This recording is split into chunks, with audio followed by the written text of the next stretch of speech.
Everyone, learn tarot with me Anandhi Ramesh அப்படின்ற செக்மெண்ட்டில் இன்றைக்கி நம்ம பார்த்துட்ருக்க கார்டு என்னென்னா number 13 death card.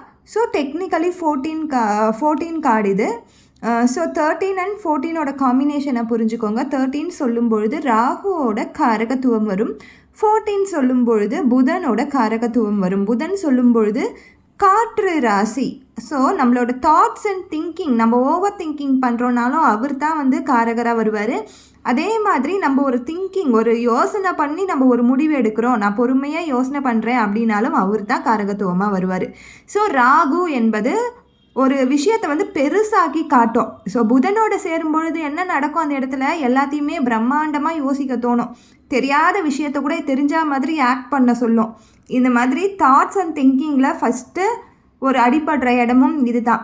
So death card சொல்லும் பொழுது ஏதோ ஒரு நம்மளுடைய தாட்ஸ் அண்ட் திங்கிங் மூலியமாக நம்ம எண்ணங்கள் மூலியமாக நம்மளுடைய வளர்ச்சியை கம்மி பண்ணுறது, ஆர் என் எண்ணங்களை எனக்கு எதிராக இருக்குது, சரியாக என்னுடைய எண்ணத்தை வச்சு என்னால் செயல்படாமல் இருக்கும் நிலையை இந்த கார்டு கொண்டு வரும்.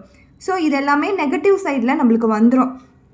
கிளியரான ஒரு டிசிஷன்ஸ் எடுக்க முடியாது, கம்யூனிகேஷன் சரியாக பண்ண முடியாது. நம்ம தாட்ஸில் நான் இன்றைக்கி சரியாக ஒரு கம்யூனிகேஷன் பண்ணிடுவோம்னு நினச்சிருப்போம். ஆனால் அது ஆக்டில் வரும்பொழுது, ஒருத்தவங்கள பார்த்து பேசும்பொழுது அதை நம்ம சரியாக பண்ண முடியாமல் ஒரு சூழ்நிலைக்கு கொண்டு போயிடும். இது எல்லாமே இந்த டெத் கார்டோட எனர்ஜி தான்.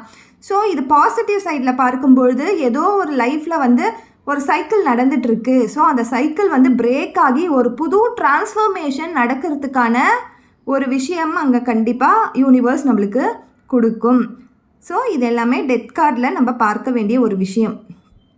டிரான்ஸ்ஃபர்மேஷன் கண்டிப்பாக இருக்கும் லைஃப்பில். ஒரு எனர்ஜி டிரான்ஸ்ஃபர்மேஷனாக இருக்கலாம், தாட்ஸ் அண்ட் திங்கிங்கில் ஒரு டிரான்ஸ்ஃபர்மேஷனாக இருக்கலாம். நம்ம செஞ்சிட்ருக்க வேலை பிடிக்காமல் வேலை பார்த்துட்ருப்போம். அந்த பிடிக்காத வேலையிலேருந்து ஒரு நல்ல வேலைக்கு நம்மளை போகிறதுக்கான யூனிவர்ஸ் கொடுக்கக்கூடிய அந்த ஆசீர்வாதமாக கூட நம்ம இந்த கார்டு வச்சுக்கலாம்.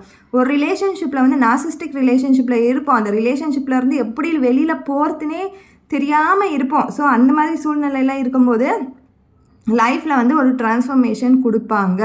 ஆர் இப்போ இருக்க ஒரு சூழ்நிலையை நம்மளுக்கு உணர்த்துகிற ஒரு கார்டாக கூட இருக்கலாம். நீ இந்த மாதிரி ஒரு சூழ்நிலையில் தான் இருக்க, கொஞ்சம் அவேர்னஸில் இரு, உனக்கு இது செட் ஆகாது அப்படின்னு சொல்கிற கார்டாக கூட இருக்கலாம். Thank you so much. உங்களுக்கு வேறு ஏதாவது தெரிஞ்சாலும் நீங்கள் அதை கமெண்ட் பாக்ஸில் போடுங்க. வேறு ஏதாவது கேள்விகள் இருந்தாலும் சொல்லுங்கள். Thank you so much.